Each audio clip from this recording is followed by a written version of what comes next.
I'm Looter Scooter. This is my Esika-Ruga-Thopter deck.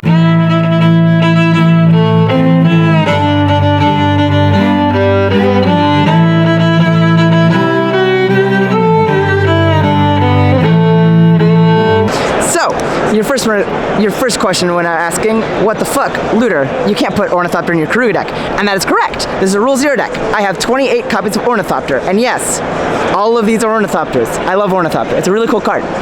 So the Rule 0 is anytime I draw an Ornithopter, I will draw a random creature from this pile of 100-ish cards. These cards are just, I think, are neat. I don't have any sort of power level for them. It's just, do I think this card's cool? Cool. It goes in the deck. That's it. So, the goal of the deck is to just ramp out to a bunch of big fatties. Like this deck's gonna have, you know, it's just ramping out to big creatures. Some of my favorite creatures just are in this, like I love Ancient Brass Dragon. Ancient Brass Dragon is just such a sweet card. You know, rolling d20s, dealing damage. This Esika-Ruga-Thopter is actually a special story of mine. I got this card at MagicCon Minneapolis. Someone next to me was opening collector booster boxes, and he just handed me a pack to open, and I opened this Esika-Ruga-Thopter as well as a serialized Season, Perverter of Truth, and the guy just said, hey, all I wanted was the serialized card, you can keep the Jin, and I was like, oh shit, thanks man. So that's how I have the Jin. But yeah, it's just a bunch of collection of creatures that I really like. I'm gonna shout out my copy of the Gitrog Monster, which is an proxy done by Beyond the Machina, Drew, who's one of my good friends. I love this thing. It's just such a sweet altar.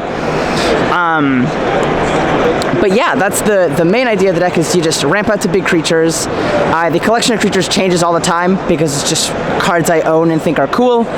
Sometimes it's just cards I just trade for. Sometimes it's cards that I will trade out. You know, like I'll just like, you know, some of the cards are like, you know, worth a lot, you know, and I'll just like, yeah, trade them out or just trade them back in, and so on. So that's the main plan of the deck. Once again, yes, there are 28 of these because I like Ornithopter. I also built this deck before the Brothers War retro frame version of Ornithopter came out, and I just have not had time to buy 28 copies of the retro frame Ornithopter. I really want to get it, but alas, someday it'll happen, but for now, they're just normal Ornithopters, and that's neat. So a lot of the deck is ramp, you know, like you have your Commander Sphere, your Coalition Relic, your Prismatic Geoscope. Geoscope's really sweet in a 5-color deck because it just taps for 5 mana, which is really fucking cool. Obviously we can't play like 1-drops and 2-drop ramp, but hey, we get all the 3-drop ramp. Monster Manual is also really cool because it lets me cheat into play big stuff. Also like lets me, like, if I have like 9 mana, I can cast a 7-drop and cast this, so I can just start double spelling. And that's where like the real good shit happens. It's like when I'm starting to cast like 2 big stuff in a turn, hell yeah. I also do have Envision as Zendikar, which I think is neat. I think battles are cool. Honestly, like, this card's really cool. It flips into a 4/4 that taps for mana, which is neat. Battles in general, cool. Yeah, this card's good. You should, like, play it or something. I don't know. My enchantments. Eftimer Ascendancy, Rhythm of Wild, because haste is good, Mirari's Awake, mana doubling is good, and Orsum Surge. My creatures are big. Doing big damage is good, last I checked. As for like which I cast more of Esika and Bridge. Bridge I often cast more because flipping into an Ornithopter is good. But Esika is actually really strong because a lot of the cool legendary creatures in this deck are legendary, or a lot of the cool creatures in the deck are legendary, and getting able to make those mana dorks and give them vigilance is really neat. Karuga is very strong in this deck. Karuga is very, very powerful in this deck. He often draws like 3 or 4 cards anytime I cast him. The card is fantastic.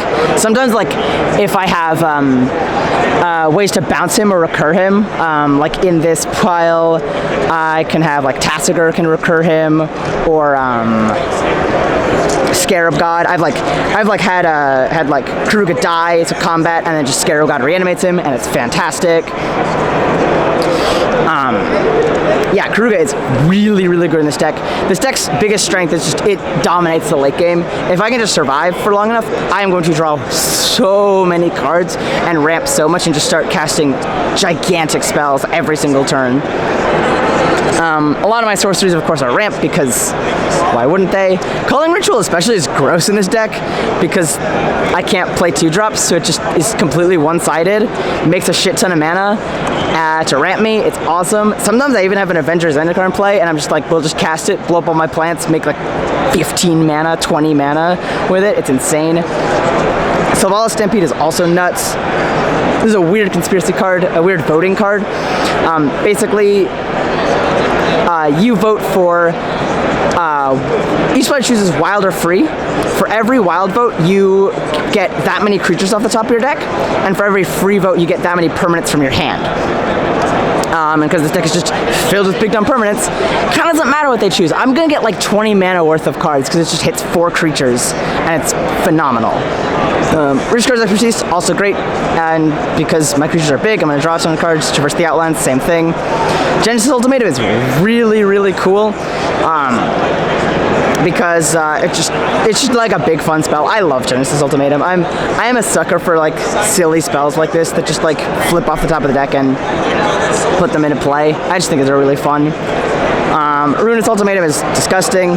One-Sided Wrath is good. This card's great. I love Ruinous Ultimatum. And then Seagate Restoration is also funny because, sure, why not? Let's just give myself a no max hand size and like draw up to 15 cards or whatever.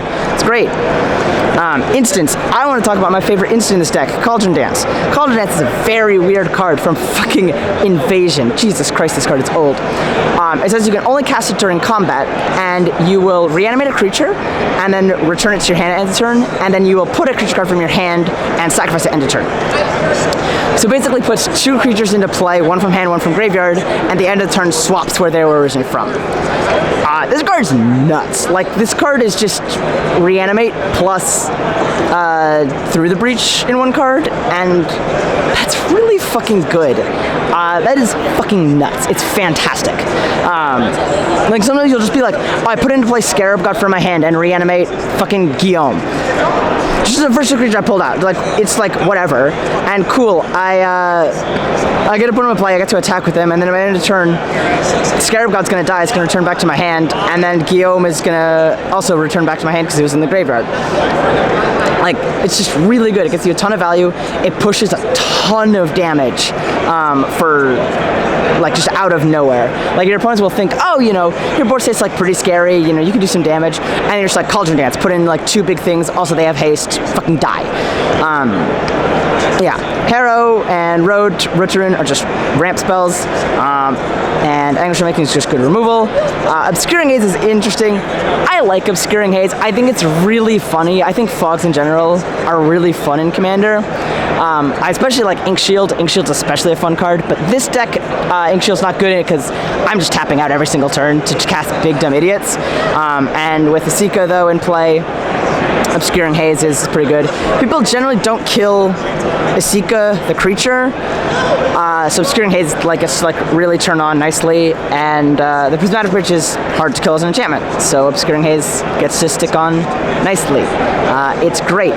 My lands are just normal-ass lands. I have a lot of basics because there's a lot of rampant, not literal rampant growth obviously, but cultivates, Kodama's Reaches and stuff. Yeah, other than that, a couple of fetch lands that I have lying around, shock lands and such, and yeah, it's just normal ass 5-color mana base. But now, I'm going to talk about some of my favorite creatures in this deck. So a lot of the creatures, like I said, are just cards I own, I think are neat, not much of a story to them. But Pelakka Worm, I actually do have a story for it. So the inspiration from this deck actually is based on my friend Sam. Sam has a Mayal the Anima deck, where all of his creatures with power 5 or greater are replaced with Visordrix, which is just a 7-mana 6/6. In blue, nonetheless. It's very weird. And so he has, I believe, 69 of them, for obvious joke. Because, yeah, nice. and he has a very similar deck, and I kind of took inspiration for that when I built this. And I was one time ordering cards from him, and he said he would send me a card, but on the condition that I included it in my pile. And I said, sure, absolutely. And he sends me this Palakworm, and I love Palakworm. I think Palakworm is such a cool card. ETB gain 7 life. When it dies, draw 7. 7/7 trample. Or it doesn't draw 7. Oh my god. Oof. Drew 7 to be insane. Draws 1 card when it dies. Palakworm is such a cool card. I love it. It's great. Other creatures. Dragonlord Ojutai.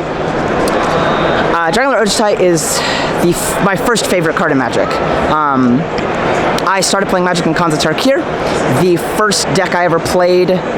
I played a bunch of Standard there, but Dragonlord Ojutai was when I really saved up for a card. I remember getting $5 allowance every week for my parents, and I just saved it up 3 weeks to buy an Ojutai because it was $15 at the time, and then I did that 9 more times to buy 3 more Ojutais, and it's the first card I really saved up a lot of money to purchase.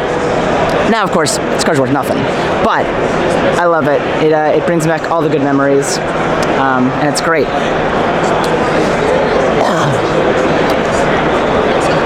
Other creature cards in the deck. Xyrus.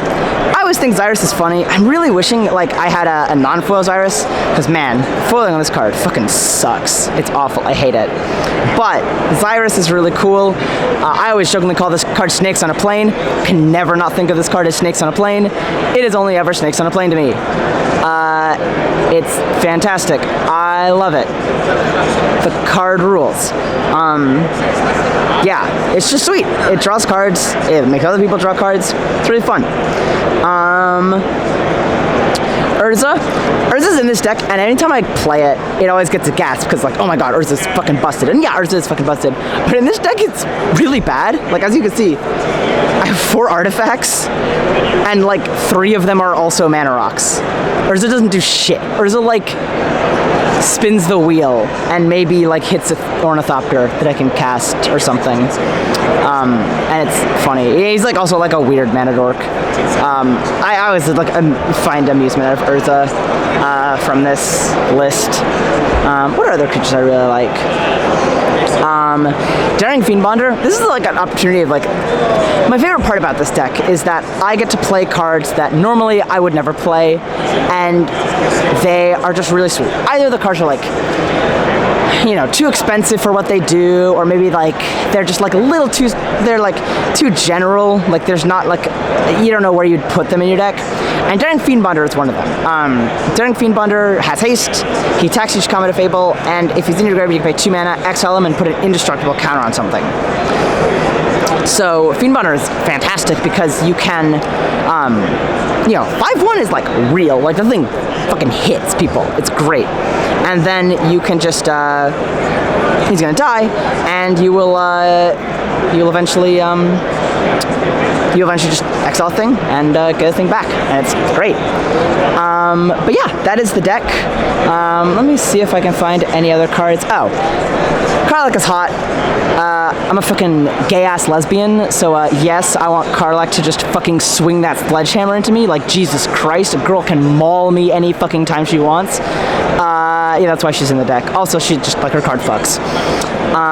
Bane of Progress is fucking hilarious in this deck, because I'll just flip it off the Prismatic Bridge when, Bridge is, the only artifact enchantment, and it just blows up my own bridge, and it's really sad, but really funny.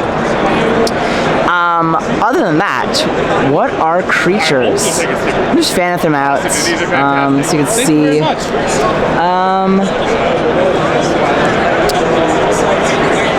Yeah, other than that, that's the deck. That is my Esika-Ruga-Thopter deck. This is my fucking baby. I love this deck. Anytime I go to a convention, I'll just trade creatures just to add to the pile. The pile is ever growing, ever fluctuating. Sometimes I swap cards in out and to put other decks. Some cards will swap them out. It's really sweet. Oh, that's the other thing I will show is I have this Olivia Mobilized for War in the deck, and this was a gift from my friend Gunnar Wooer from Commander Sealed. At Minneapolis, he gave me a copy of the Olivia Prima Secret Lair on the one condition that I got all the cards signed by her because she was at that convention. So I have the Olivia here, I have the Micaeus in here, I believe he's right here, and I have the Acroma in here somewhere. The Acroma is also in this deck. But yeah, that is the deck. Those are some of my favorite cards in it. That's the main strategy. This is a super fun Rule Zero deck. If you are considering like building cards that, if you like have like piles of cards that like you just wouldn't put in decks, but like you kind of want to, like Sister's Stone deck. God, this card fucking whips, man. Like, goddamn, this card's so cool. If you have cards that like you're like, oh, I want to play this card, but like, it's kind of mid. You can fucking build a pile deck and like this, you know. A couple of my other friends have pile decks, and they're cool. So yeah, that is my Esika-Ruga-Thopter deck. Thank you so much for watching. This is awesome.